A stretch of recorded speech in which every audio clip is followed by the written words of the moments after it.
توجیکستان بیزیست جانو جانان بیزیست ما با پاستی تویم شاد و خندان بیزیست سر به سر تن به تن ما تمامی وطن دست خود را بده من به تو به من.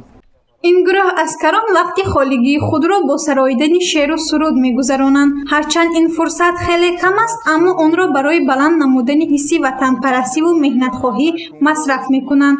هر جوان که خدمت در قوه‌های مسلح جمهوری تاجیکستان را ادا می‌کند ذوق بلند مهنت پرستی را دارد و از خدمت و شرایط در قسم نظامی اظهار قناعتمندی می‌نماید. مسئله خورد و خوراک ما کمبودی نداریم. همه وقت هر هفته خورد و خوراک ما رو تامین می‌نماید. فرض کنیم در این خانه اگر من سردار عائله نباشم در دیگر جای یکم کس نمیتونم مثلا از عائله من حمایت کردن.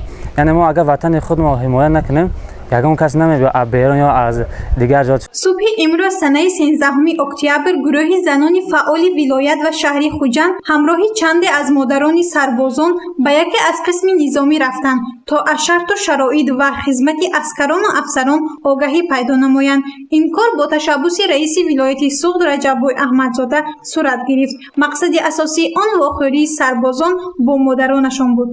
یک جایه با زنان، فعالان، سابقه‌داران مهنت، مدیران بخش‌های مقامات اجرایی حکومت دولتی شهر خوجند، رئیسان شورای بانوان و فعال زنان شهر برای دیدار شما، برای تبریکات شما آمدیم، برای آنکه حال و احوال شما بپرسیم و همزمان تبریکات رئیس شهر خوجند را به سهم هر یک شما رسانیده باشیم. برایتان پیش از همه صحت سلامتی، بردباری، موفقیت ها در ادای خدمت حربی، برای آنکه شما نمونه عبرت هستید برای جوانان. ما افتخار میکنیم با چنین جوانانی که دائم برای حمایه مرز و بوم، برای حمایه وطن عزیز ما تاجیکستان آماده هستند. واخوری مذکور به مناسبت 30 سالگی اجلاسی 16 شورای عالی جمهوری تاجیکستان بخشیده شد که آن پس از یک ماه دیگر با تنتنه تجلیل کرده خواهد شد.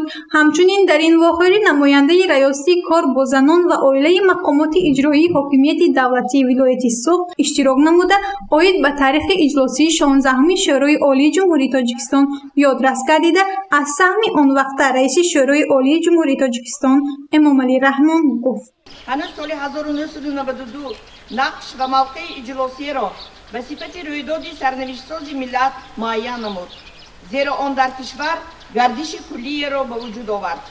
محض در اجلاسی تقدیرسازی مذکور محترم امامعلی رحمان از جانب نمایندگان مردم کشور به حیث رئیس شورای عالی جمهوری تاجیکستان انتخاب گردیده، همزمان وکالت سرداری دولت به آن کس داده شد.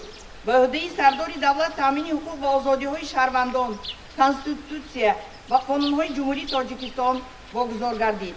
سیاست خردمندانه پیشوای معظم ملت نظم جامعه را به وجود آورده مردم را به آینده درخشان باور کنانید. در این ملاقات بیشتر از تاریخ اجلاسی تقدیرساز 16 شورای عالی جمهوری تاجیکستان یادآور گردیدند. تاکید گردید که محض اجلاسی 16 شورای عالی جمهوری تاجیکستان بود که در کشور تاجیکستان صلح پایدار و سازشنامه استقرار صلح و رضایت ملی به امضا رسید و تاجیکستان توانست جنگ شهروندی را خاتمه بخشد.